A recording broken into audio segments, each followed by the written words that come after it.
Greetings everyone, and welcome back to another Inaccuracies video. Last time, a few months ago, I made an Inaccuracies video on my favorite film of all time, Seabiscuit, and you guys liked it. Honestly, a lot of the comments that you guys gave me on that video were really sweet, and they meant a lot to me.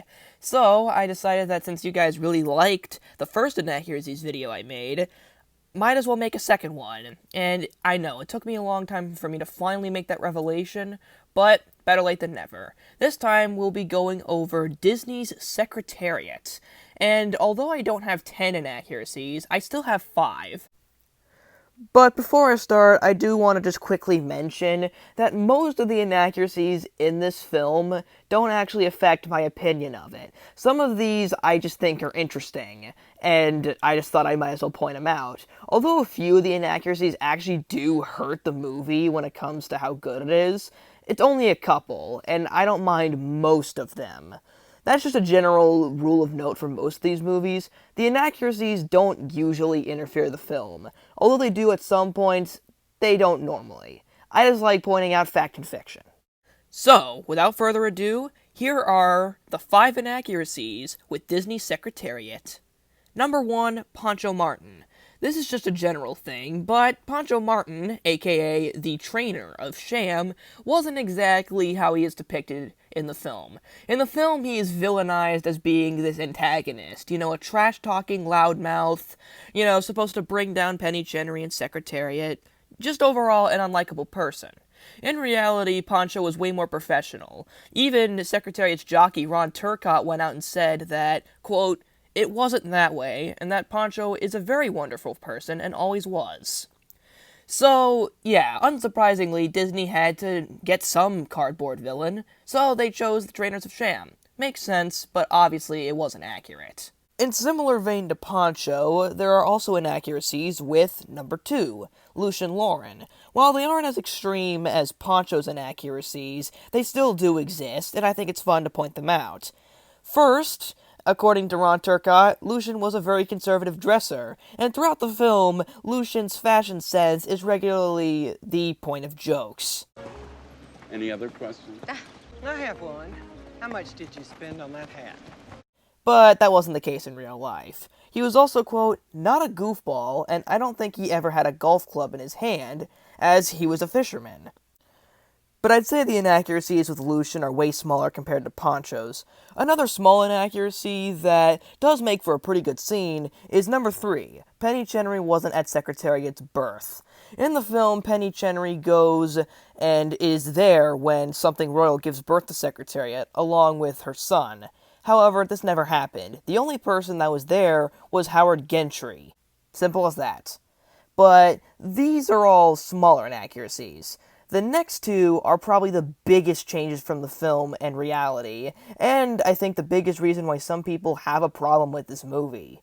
First up, number 4. Secretariat and Penny's bond wasn't that strong. In the film, Penny Chenery is definitely shown to have a major connection with Secretariat and a huge bond, and something along the lines of, she understands Secretariat more than anyone else. And she did have this bond, but it wasn't with Secretariat. It was with Meadow Stud's unsung hero, Riva Ridge, the horse that had won the Kentucky Derby the year before for the same owners. Riva Ridge was definitely Penny's favorite, and she actually was supposedly resentful of Secretariat's good looks and the fact that Secretariat stole all the thunder that Riva Ridge had, especially when Secretariat defeated him in the Marlboro Cup, in what was originally meant to be a match race until Onion defeated Secretariat. But that's besides the point. What is the main thing here is that Penny's relationship with Secretariat is most certainly played up for the film, and it makes perfect sense. Why would you have her gush over Riva Ridge when Secretariat is the main star? So I completely understand this change.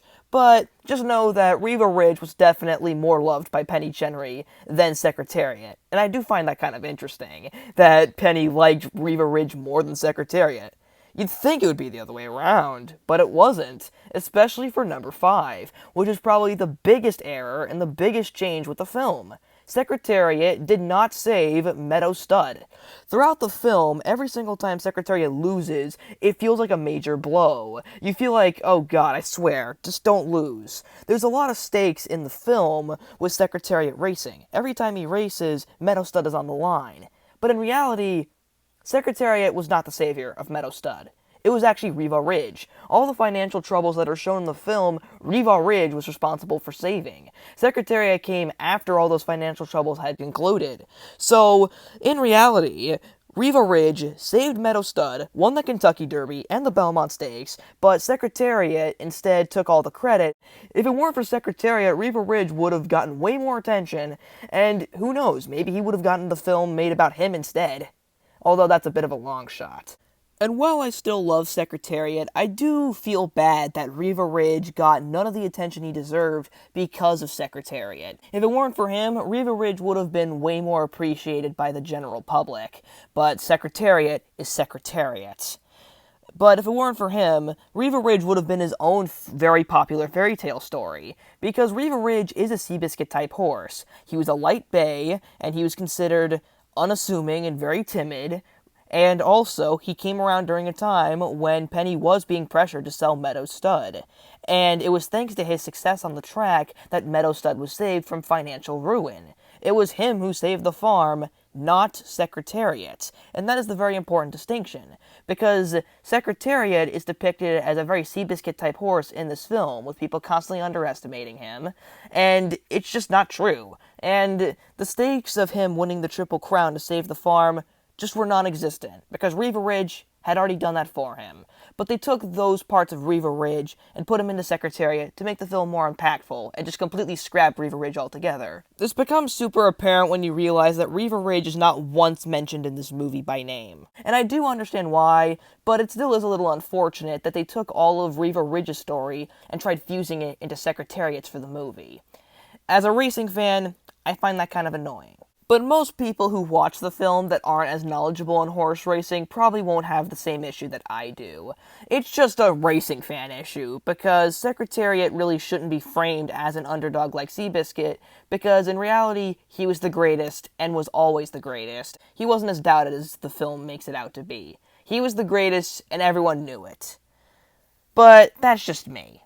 I do hope you guys enjoyed this Inaccuracies video, and comment down what other horse racing films I should cover, because I do want to keep this series going. See you guys next time.